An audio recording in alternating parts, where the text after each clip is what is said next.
जय हिंद साथियों, हमारे सभी दर्शकों को नमस्कार।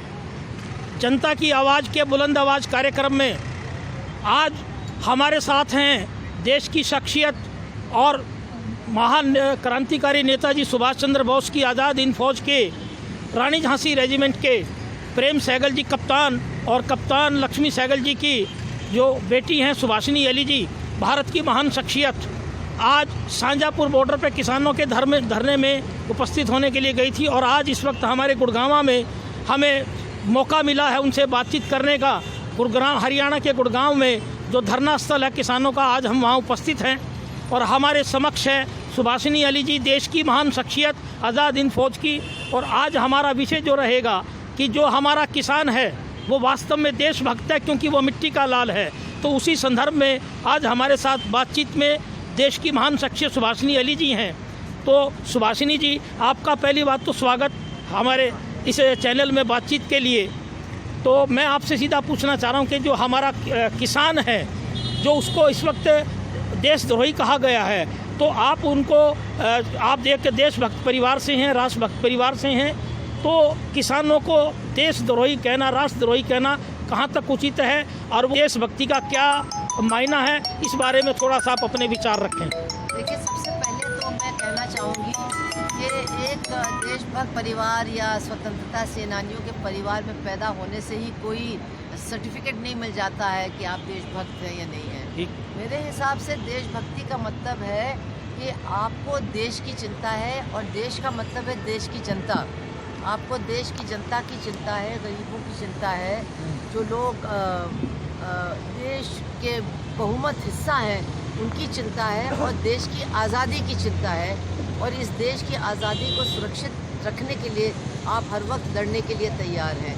तो अगर ये पैमाना है देशभक्ति का, तो हमारा जो किसान है वो शायद एक नंबर पर आता है, क्योंकि एक तरफ तो वो बहुत कड़ी मेहनत करके, देखिए किसानी का काम बहुत मुश्किल काम है, बहुत ही मुश्किल काम है। लोग इसको करना नहीं चाहते, लेकिन वो इस काम को करके लोगों का पेट भर रहा है।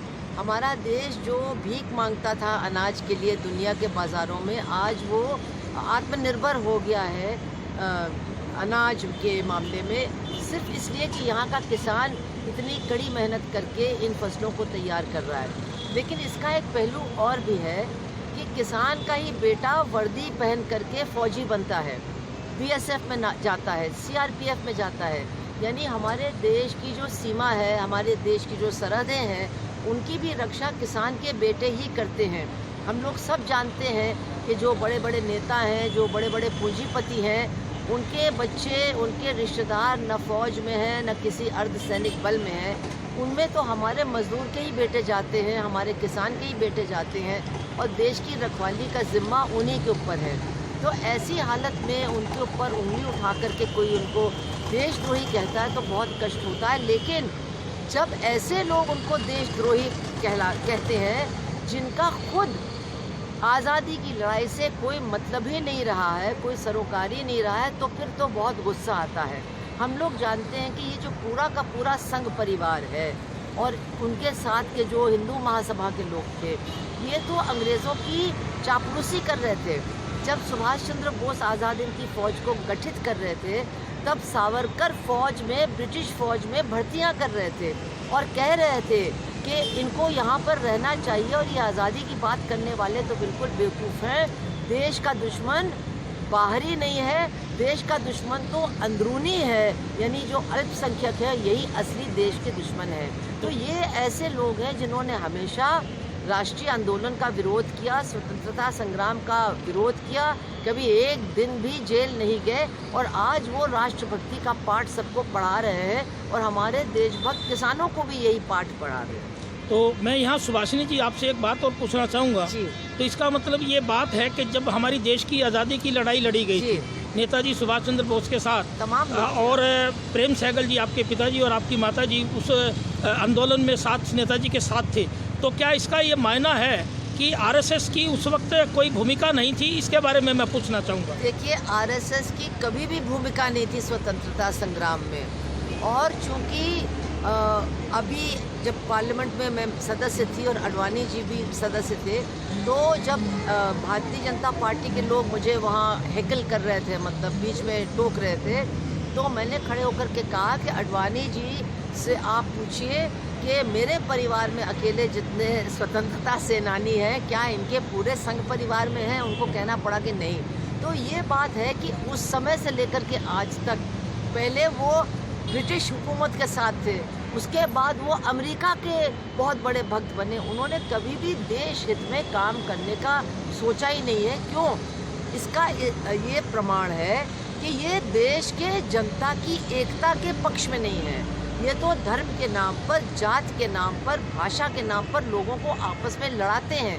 तो जो लोग देश के ही नागरिकों को एक दूसरे का दुश्मन बनाते हैं, वो कैसे देश को आगे लेकर के जा सकते हैं? बिना एकता के, जनता की एकता के, ये देश कैसे आगे बढ़ सकता है? मेरा अंतिम एक प्रश्न और है आपसे कि जो इस वक्त जो हमारा आरएसएस और भाजपा का जो धर्म का एजेंडा चल रहा है, उसमें यानी कि मैं पूछना चाह रहा हूँ आपसे कि मानवता और जो इनका एजेंडा है, उन दोनों में क्या फ़र्क आप समझते हैं? देखिए, मानवता का मतलब है कि हर इंसान को हम मानव समझें। ठीक। हर इंसान को, हर महिला को भी हम बराबर का मानव समझें। दलित है, आदिवासी है, उनको सबको, जो हमारा संविधान है वो कहता है कि सब बराबर हैं। तो मानवता का आधार है बराबरी। मानवता का मतलब है सबको बराबर समझ करके सबके अधिकारों की इज्जत करना और सबके अधिकारों की रक्षा करना और लोगों के अधिकारों को मजबूत करना। इसके ठीक विपरीत है सांप्रदायिक सोच, जातिवादी सोच, जिसको हम मनुवादी सोच कहते हैं। मनुस्मृति ठीक उल्टा है हमारे संविधान का। मनुस्मृति का हर पन्ना असमानता को ही उचित ठहराता है। और ये आरएसएस के लोग हैं जिन्होंने 1949 में ही कह दिया था कि इस संविधान को हम नहीं मानते, हम तो मनुस्मृति को ही मानते हैं। तो जब वो मनुस्मृति को मानते हैं, जब इंसान को बराबर नहीं समझते हैं, बांट के रखते हैं, ऊंच नीच में इतना ज़्यादा विश्वास करते हैं, तो हम कैसे कह सकते हैं कि इनको मानवता का कोई एक ख्याल मेरा है? अंतिम प्रश्न महत्वपूर्ण है। तिरंगे पे बहुत इन दिनों में बवाल मचा हुआ है। तो जब हमारी देश की आज़ादी से पहले इन्होंने जब आरएसएस का गठन किया, तो इन्होंने भगवा ध्वज अपनाया। तो इसमें आपके क्या विचार हैं कि भी आरएसएस ने तिरंगे को क्यों नहीं अपनाया? ये तो तिरंगे के खिलाफ थे। ये कहते थे 3 का जो नंबर है वो मतलब वो ठीक नहीं है, उचित नहीं है, वो अच्छा नहीं है। और उनको इस बात पे भी एतराज़ था कि इसमें हरा रंग क्यों है, ये हरा रंग नहीं होना चाहिए, इसका मतलब है मुसलमान। इस तरह की बातें करते थे। वो बौद्ध के भी खिलाफ है और अशोका भी खिलाफ है। वो कहते हैं कि ये जो बौद्ध धर्म है, इसने ये अहिंसा का पाठ पढ़ा करके लोगों को जो है बुज़दिल बना दिया, इसलिए ये अशोक का चक्र यहाँ पर क्यों लगा हुआ है। तो हर तरह से वो इस तिरंगे के खिलाफ थे। कभी भी उन्होंने उसकी इज्जत नहीं की। और इनका जो कार्यालय है, मुख्य कार्यालय नागपुर में, कभी भी उन्होंने इस तिरंगे को उसके ऊपर फहराया नहीं, उसको वहाँ पर वो नहीं किया, सम्मान नहीं दिया। हाँ, इसलिए कि उनकी जो सोच है, उनकी सोच चूँकि एकता के बिल्कुल खिलाफ है, तो ये तिरंगा भी उनको खटकता है हमेशा। इसका मतलब हम ये माने कि जो हमारी जो आरएसएस और भाजपा की जो सोच है, वो राष्ट्रवादी ना होकर के एक पाखंडवादी बन चुकी है। वो तो पाखंडवादी तो बहुत हल्का सा शब्द है।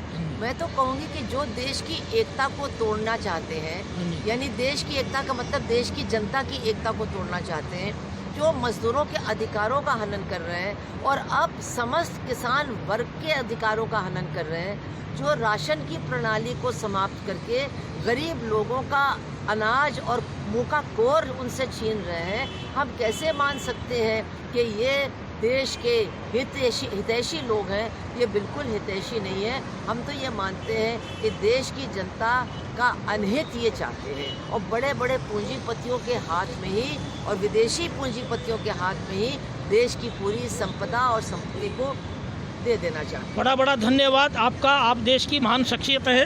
तो हमारे सभी दर्शकों से मैं आज बता देना चाहता हूँ कि आज हमारी इस बुलंद आवाज़ कार्यक्रम में देश की महान शख्सियत से आप बातचीत सुन रहे हैं और ये साबित हो चुका है इस बात में कि जो हमारे आरएसएस और भाजपा के जो इस वक्त हमारे माननीय प्रधानमंत्री नरेंद्र मोदी जी, वो एक अपना देशभक्ति के नाम का ढकोसला करते हैं और वास्तविक लोगों को नहीं बुलाना चाहते।